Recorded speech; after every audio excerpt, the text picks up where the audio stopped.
Kawira Mwangaza. We'll be looking into details in the election of 2017 and 2013 and look at it exactly what happened then. But let's take you live to the Bomas of Kenya, the temporary headquarters for the iebc. Our report right there is David Mudhoka, who is reporting some commotion. David, what's going on at the Bomas of Kenya?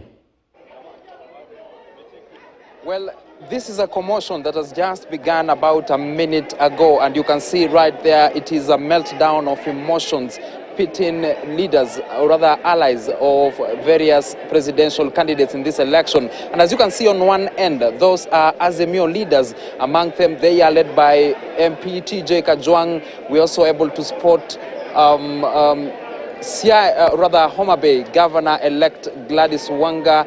On the other side, we have been able to spot a number of MPs as well as senators from the Kenya Kwanza side embroiled in a tussle of sorts. We haven't been able to understand why this is the case, but as you can see, the calm is being restored currently by the heavy contingent of security officers right here. But of course, it is like a wave, rising and going down. As you can see right there, those are live pictures, even amid calls from the iebc commissioners for every leader and every ally, even as well as the agents in this particular nerve center for the tallying of the presidential election, to calm down. But of course, those are the live pictures that you're able to get right here at the Bomas of Kenya. It is not the first case. For the umpteenth time, this has been happening all day long, and of course we shall be trying to establish what is happening. But as you can see, those are shouts indiscriminately to the various police officers here who maybe they are being accused of taking a side. But indeed, that is order being restored right here at the Bomas of Kenya.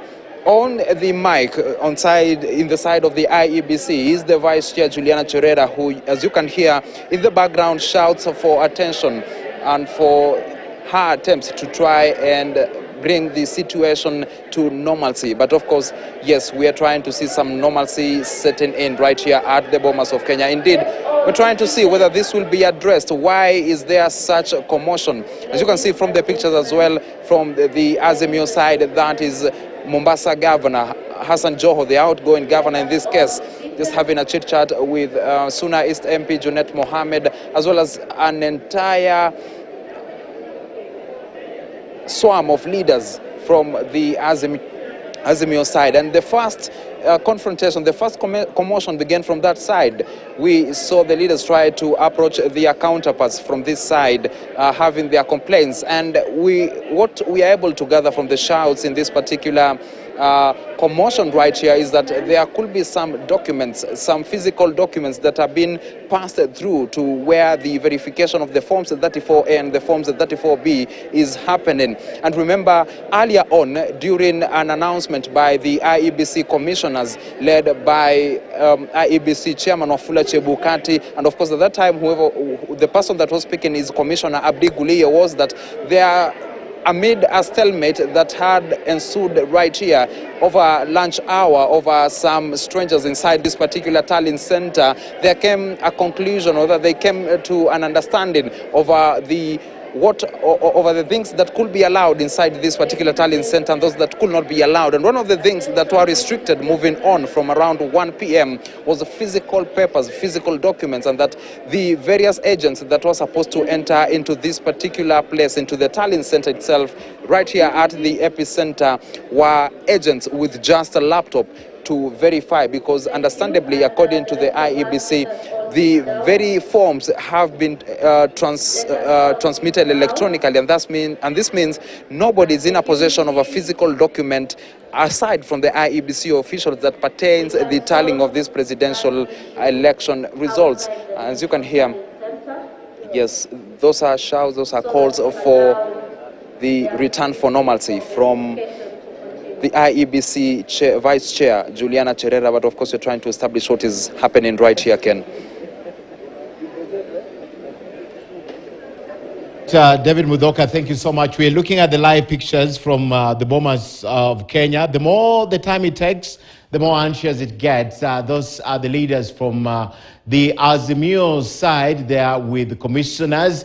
The reason is about the ongoing tallying process Although the documents were sent electronically, the agents have the physical form and the returning officers at the Bomas of Kenya. We'll be getting back to David Mudoka as soon as we have any activity from the Bomas of Kenya, because that's the center of attraction for tonight, because all the leaders are focusing their eyes there. Most of the counties and the positions of National Assembly in the constituencies have been declared. So the focus right now is the Bomas of Kenya. TJ Kajwang, Member of Parliament, elect Ruaraka constituency, the second term, if I'm not wrong, is right there. Ali Hassan Joe, outgoing governor for the county 001 Mombasa County, is also there, plus a host of other leaders. I think I saw Junaid Mohammed, elect Suna East Member of Parliament, also right there, plus a host of other leaders. Mudoka, we're coming back to you. Stand by, because what's happening at the IEBC this evening is very important, even as we stand by for any update from the commission tonight, because we need to know the number of constituencies declaring, and that how we'll know the eventual winner of the presidential election that could be declared any day from tomorrow all the way to Tuesday. They still have latitude, 4 days to go till that declaration, and live pictures from Bomas. Of course, earlier on, we were speaking, we had pictures, live pictures from the county of Meru. Now, Meru County is one of the interesting counties, and I'll